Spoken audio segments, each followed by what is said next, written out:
Good evening, ladies and gentlemen. Good evening. How's it going? It's me, Comic Crack. Thanks very much for tuning in.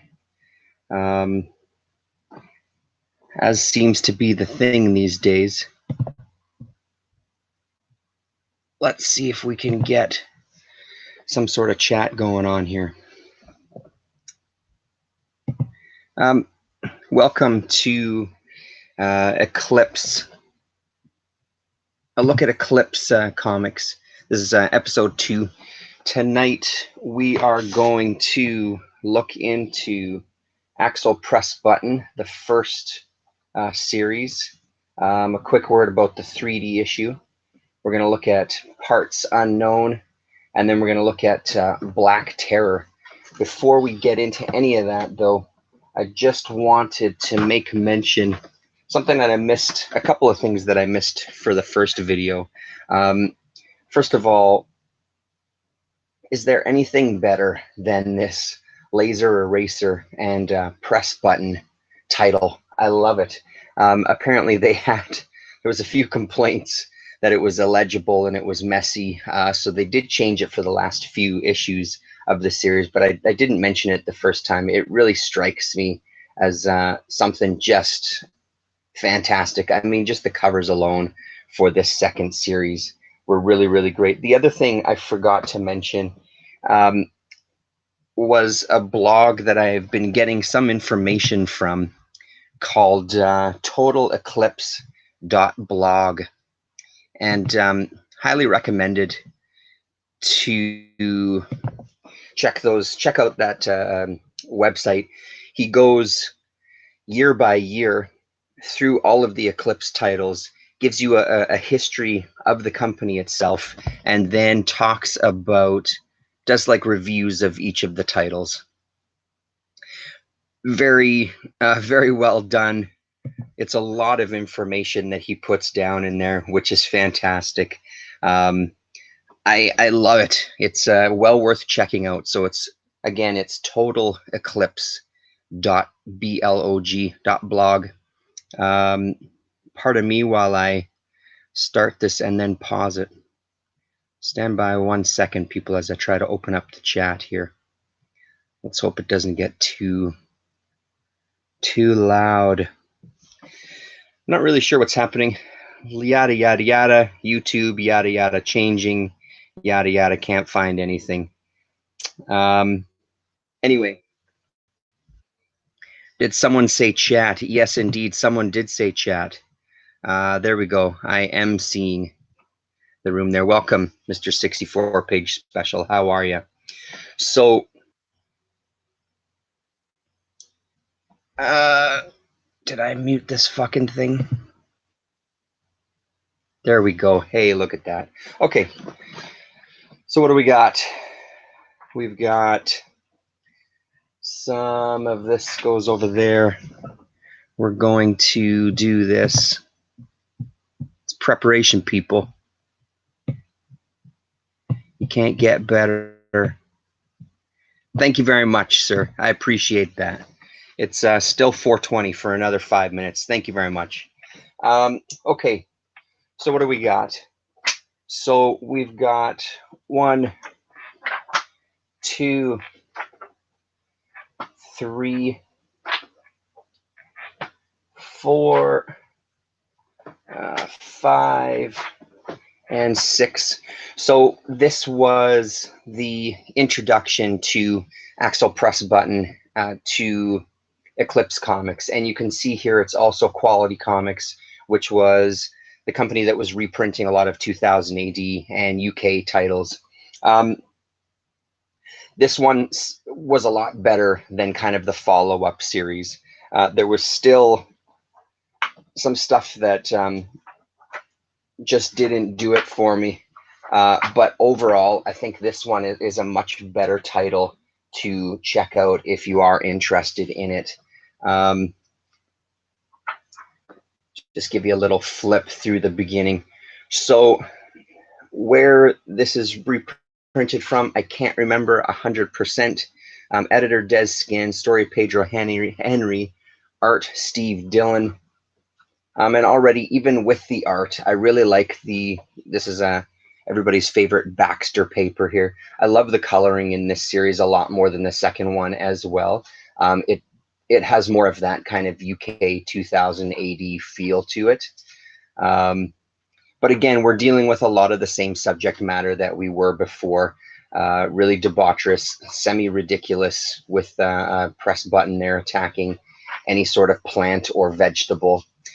We start off this series with a two-parter. I believe it's a 2-issue or 3-issue story that kind of digs into Laser Eraser's past, and that she was a clone.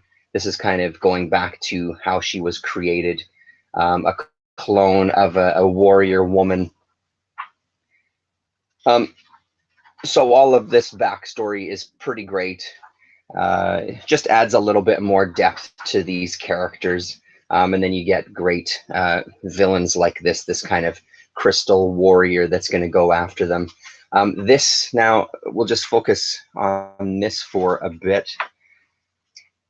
So in this, we get Mr. Pedro Henry from 1984, just recalling how he came up with the character of Axel Press Button.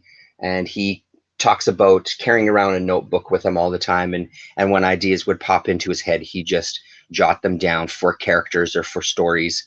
So in 1977, I think is when it says, he makes a note of a group of characters. Let's see. The Three Eyes McGurk and his Death Planet Commandos, and one of those characters in those commandos is Axel Press Button. And it barely focuses on him, but the idea was that he becomes the focus of the story to some degree. So after he presented this to Alan Moore, who was writing for a bi-monthly rock magazine called Dark Star, he offered to write him a script. Then I made a mistake. I also offered to ink and letter it. What do I know about inking and lettering? Well, I'm a pretty good typist. So begins his little adventure into these characters. Now, when they decide that they're going to write more stories, and this time focus on Axel Press Button, since he died in the very first story, they decide to kind of go back in time to before the events that took place in that particular strip to write their stories. But before we dig into how they wrote these characters, one thing he does reference,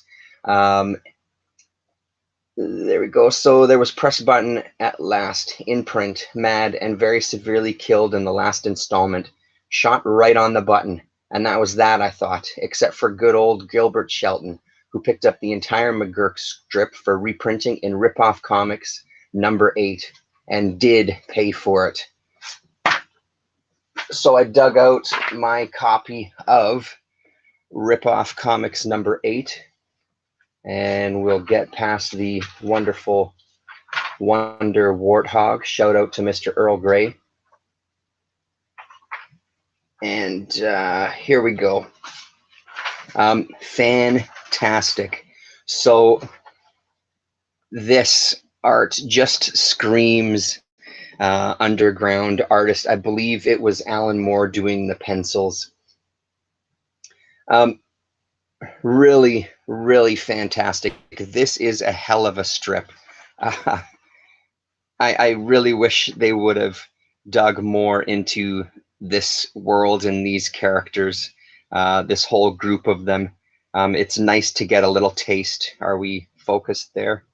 Let's make that all you can see, and it won't have a choice but to focus, correct? There we go, something like that. Anyway, so there is our look, and there we go with Mr. Press Button down below here. And as he said, all 4 pages are reprinted. Not only does he die at the end, but it looks like pretty much everybody dies. 25 megatons. So, I mean, this standalone 4-pager is really killer. It's really, really great. A really good energy to it. A a pseudo story following us through mixes of I don't know, man. There's touch of Wolverton in there. There's touches of Charles Burns in there, but it's all underground all the time. Really, really great. So I think this was the first issue. Cartoonists of the, yeah, here we go. A new regular feature beginning this issue, Cartoonists of the World. So these, I don't know, I've seen them fairly cheap, these rip-off comics, anthologies. So if you do get a chance, hunt those down.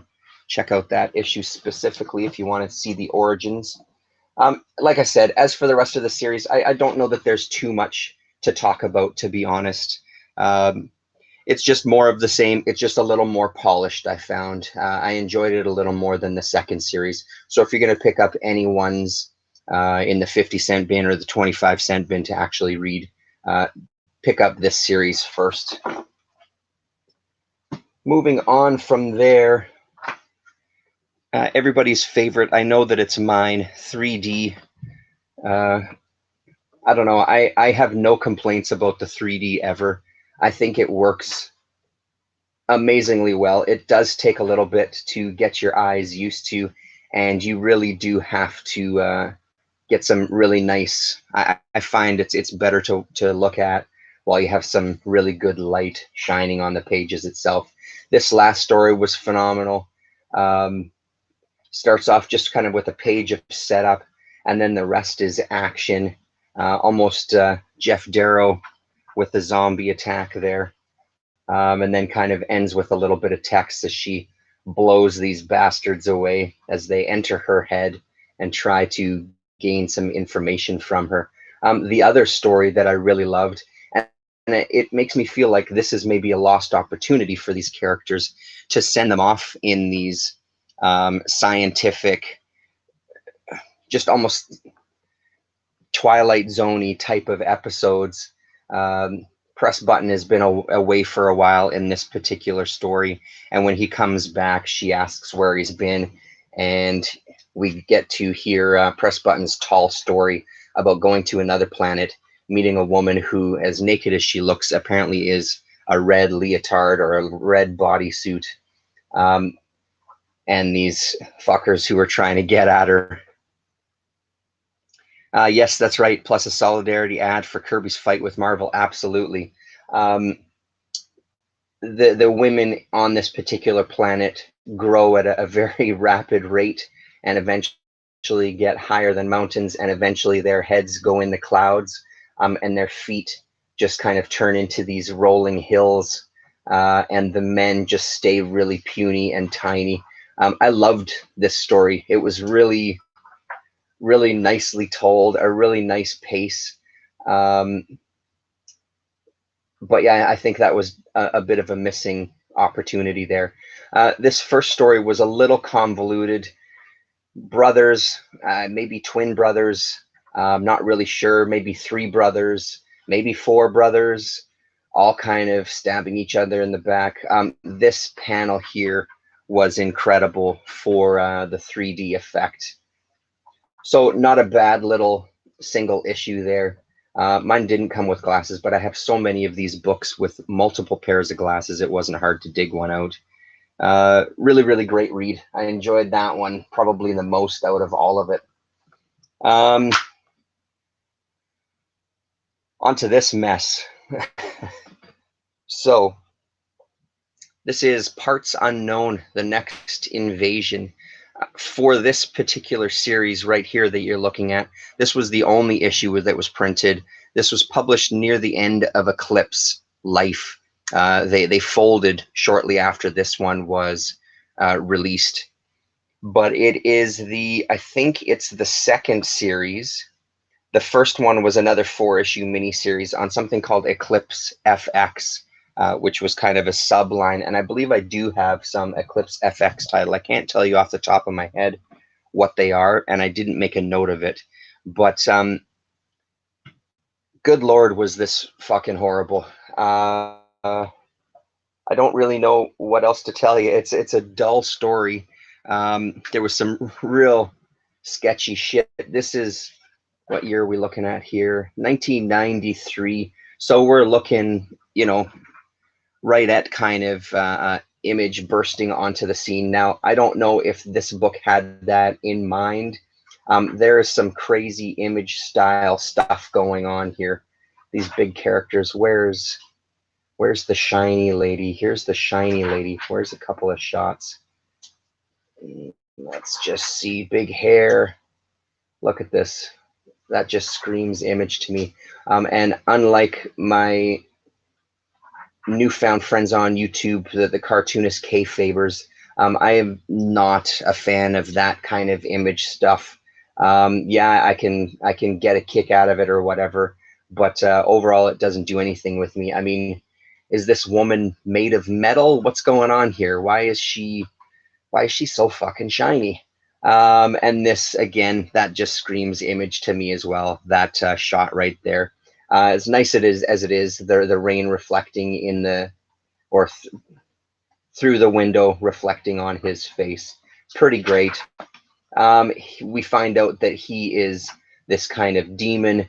She is hungry for power, so she's going to use her feminine wiles to not win him over, but she kind of just gives herself. We have some not so subtle rape reference in here, as he then announces on the last page, "My appetite for this world grows large. Next issue, engulfed by evil." So yeah, it was pretty bad. I didn't find there wasn't anything in there that saved that book for me. So this will be one as I go through picking up all the Eclipse. Absolutely, I'll get the other ones. They were published, I think it was possibly by Claypool Comics, but distributed by Eclipse. So I don't know if the first 4 issues of this had the Eclipse logo on it, plus Claypool's. I know that Eclipse bought out a couple of properties from some smaller companies, Pacific being another one. So I don't know if like the Quality Comics of Axel Press Button there, you'd see kind of an Eclipse and a Claypool Comics tag on the front. But if you see this in the quarter bin, spend your quarter somewhere else. And finally, tonight, Black Terror. It's a 3-issue miniseries on kind of prestige format. What do we got in this first issue? How many pages are we looking at? 42. Because these ones feel thicker. I wonder if there's just more ads in them or something. Yeah, there's a little bit of write-up. What do we got here? I want to say 48. No, we're looking at about the same. They feel a little thicker. 2 and 3 feel a little thicker. So another kind of salvage from the kind of pulp era, just like Airboy, just like the Prowler, which was an Eclipse title, I believe. Was the Spider, did Tim Truman's The Spider come out on Eclipse as well too? Because that was another pulp character. The Black Terror apparently is another pulp character that they bring back from the dead to kind of reintroduce us to the character and kind of make him modern, which at this time of what are we looking at here? 1989 was to make him darker and more violent. It's not bad. The one thing that he says on the Total Eclipse blog, which I found really funny, was he couldn't quite capture if they were trying to be satirical or if they were just incredibly serious, to the point of just being ridiculous. There's some dialogue in here, and there's some scenes when our main character inevitably gets caught up with the main villainess, who is Al Capone's granddaughter. So this kind of is an alternate reality type of tale where Al Capone has been arrested by the IRS, but he gets off scot-free. He makes it into politics, and after his passing, his son takes over the organization, and his idea is that Wall Street is where it's at. forget about politics, forget about mobsters. If we can gain control of Wall Street, we can gain control of everything. It's a little, I don't know, it doesn't read very well, and that's for a couple of reasons. The story just isn't that engaging, but as beautiful as his art is, for the most part, I believe this is, what's his name, Dan Brereton? Yeah, Daniel Brereton. This is, if not his first, some of his earliest work.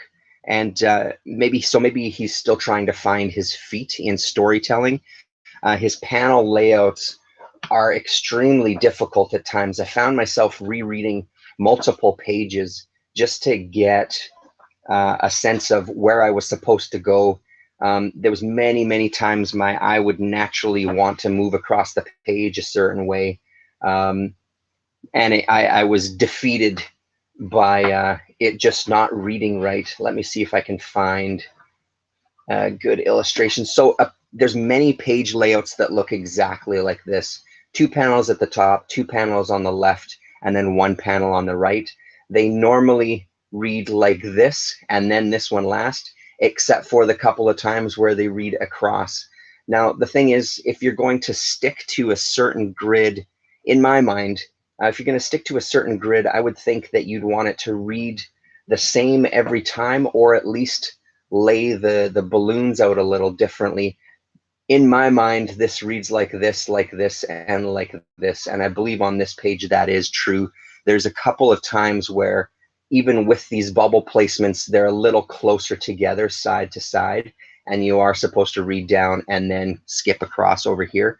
A little sloppy at times, for sure. There was a couple of other things. Let me see if I can. Oh, so we start out our whole story, which I was kind of intrigued. We have our Black Terror character coming to the aid of a woman in an alley, and he's met with a vampire. The vampire kind of knocks him on his ass, takes the woman down into the sewers. We follow down into the sewers, and he comes across who he refers to as the old gang, dead 20 years, stand vigilant, even here. Watson, Butts, Frisbee, all of them gone, all except me. I move through the doorway quiet, intent on seeing what it is that can so fascinate the undead. And they're watching a TV, and his image is on the TV. They turn around, and they're monsters, and they're going to devour him. Cut to, shock and surprise, he was sleeping. It was a dream. I was really getting into this first few pages. It just seemed, it really caught my attention as to, hey, this is an interesting start. And I was immediately jolted out of that enjoyment by he was just dreaming panel. So that kind of will tell you something about it. Here's a really good example too of just layouts. These 2 panels, in my mind, I read the entire page and went down here. I had to double back because I see our character over here holding the gun. And in this panel, I swear to Christ, it's him holding that fucking gun. It was all a dream, or was it? Yeah, exactly.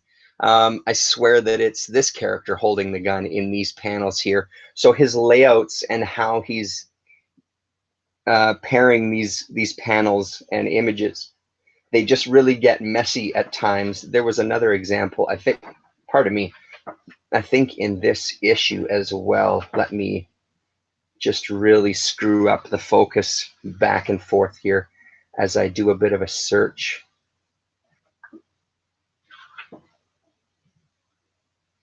Overall, though, I really like Brereton's art quite a bit. When I did a bit of a search on him, he's got a lot of the usual suspects, some Batman titles. Thrill Killer is one of them as well.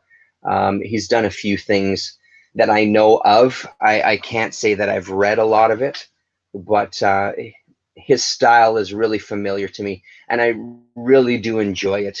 It has a nice kind of texture and character to it. Okay, well, that other panel, there's a couple of other panels in one of the other books where just the layering of the characters themselves and the way that it's colored. When you jumping to the next panel, you're unsure of exactly what you're looking at. I'm okay with crossing the axis when we're dealing with two characters talking, if you're going to cross that axis, but it really depends on how you're going to do it. This one isn't so bad because we're getting our light source there. The light source is still on his chin. We're just now looking over behind his shoulder at our main character. I guess some of this stuff sometimes I just wonder why.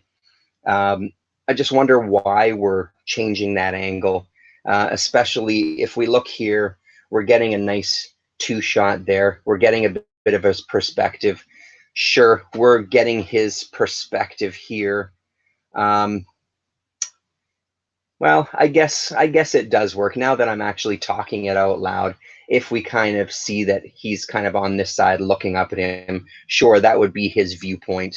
But I just find it's a bit sloppy. His painting looks a lot tighter back then. Yeah, I'm going to keep my eyes out for more of his stuff just to kind of see how his style develops. Because if this is early on, I'd say it's pretty fucking good work. I think he won an award for this as well too, when I was doing a little bit of reading on the Total Eclipse blog there, but I can't remember the name of the award that he won. So we get our mix of FBI, we get our mix of this duo that turns into a trio of people that are working undercover. Our Black Terror is working undercover to try to gain access to the Capone clan so he can find out what they're going to be doing.